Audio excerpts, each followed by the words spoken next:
Chapter 11, Mishnah 2. The preceding Mishnah taught that one is obligated to give Rishis Hagez only if one shears many sheep together. This Mishnah starts by defining many. And how much is many? Beis Shammai say 2 sheep, because it is stated in Yeshaya chapter 7, verse 21, on that day a man will rear a calf and 2 flock. The words 2 flock mean 2 sheep that are a flock. Since the word flock in that verse refers to 2 sheep, so does the word flock in the verse about Rishis Hagez refer to 2 sheep. But Beis Hillel say 5 sheep are considered many in regard to Rishis Hagez, because it is stated in Samuel 1, chapter 25, verse 18, 5 made sheep. This is interpreted to mean 5 sheep make. That is, 5 sheep make their owner subject to the obligation of Rishis Hagez. Thus, the obligation applies only if one shears at least 5 sheep, but not less. The next 2 Tanaim agree with Beis Hillel that there is a minimum of 5 sheep, but they disagree with each other as to how much wool from each sheep is needed to make the obligation go into effect. Rabbi Dosa ben Harkinas says, 5 sheep, each one shorn of a manna and a half of wool, are subject to the law of Rishis Hagez.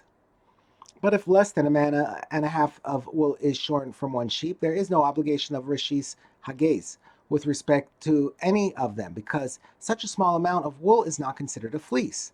But the sages say 5 sheep shorn of any amount of wool are subject to the law of Rishis Hagez. The next case involves someone who has the minimum number of sheep and the minimum amount of wool from each one, and is thus obligated to give Rishis Hagez 1/60th of the total. If he wants, he may divide the Rishis Hagez among several Kohanim. The Mishnah teaches how much he should give to each Kohen in that case.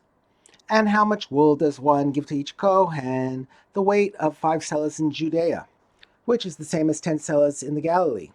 This refers to clean wool, not dirty wool. That is, if the wool is dirty, the dirt does not count toward the minimum 5 Judean selas or 10 Galilean selas. Rather, one must give an amount of wool that will weigh the minimum after it has been cleaned. The Mishnah explains why he should give each Kohen no less than 5 selas of wool. He must give enough wool for making a small garment, i.e. the smallest garment that a Kohen wears in the Beis Hamikdash. Because regarding Rishis Hagez, it is stated in Devarim chapter 18, verse 4, you shall give to him. By stating give to him, the verse teaches that there should be enough in it for a useful gift. This refers to the Kohen's belt, which is the smallest of the garments that he must wear when serving in the Beis Hamikdash. 5 selas of wool are needed to make the Kohen's belt. The verse thus teaches that when someone wants to give Rishis Hagez to several Kohanim, he must make sure that each one receives no less than 5 selas of wool. The Mishnah discusses cases in which the owner made a change to the wool that he removed from his sheep before he gave Rishis Hagez from it. If he did not manage to give any wool to a Kohen before he dyed all of it, he is exempt from giving Rishis Hagez. By dyeing the wool, he changed it significantly from how it was before. In this way, he acquired all the wool for himself, and no longer needs to give any to a Kohen. However, if he merely cleaned it and did not dye it, he is obligated to give any Rishis Hagez to a Kohen, because cleaning the wool does not really change it, and thus he did not acquire it. The Mishnah deals with situations where a person bought the wool of someone else's sheep, but did not buy the sheep themselves. If someone bought the wool of a non-Jew sheep when it was still attached to the sheep, and then he sheared it off, he is exempt from giving Rishis Hagez, because this mitzvah applies only to the owner of the sheep, and not to someone who owns just the wool.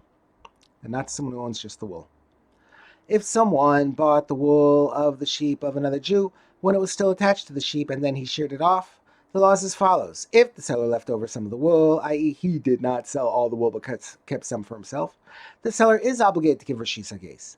That is, the seller must give the Rishis Hagez not only for the wool he kept for himself, but also for the wool that he sold. This is because he presumably included the entire Rishis Hagez portion in the quantity he kept for himself. However, if the seller did not leave over any wool for himself, the buyer is obligated to give Rishis Hagez, because the Rishis Hagez portion in the wool is in the wool that he bought. The Mishnah just taught that when the seller leaves over some wool for himself, he must give Rishis Hagez for all the wool, even that which was sold to the buyer. The Mishnah presents exceptions to this rule. If someone had two types of sheep, for example, gray ones and white ones, and he sold the wool of the gray ones, but he did not sell the wool of the white ones, or he had male and female sheep, and he sold the wool of the males, but not the wool of the females. The law in both cases is that this one, the seller gives Rishis Hagez for himself, and that one, the buyer gives Rishis Hagez for himself. That is, each person gives Rishis Hagez from his portion of wool.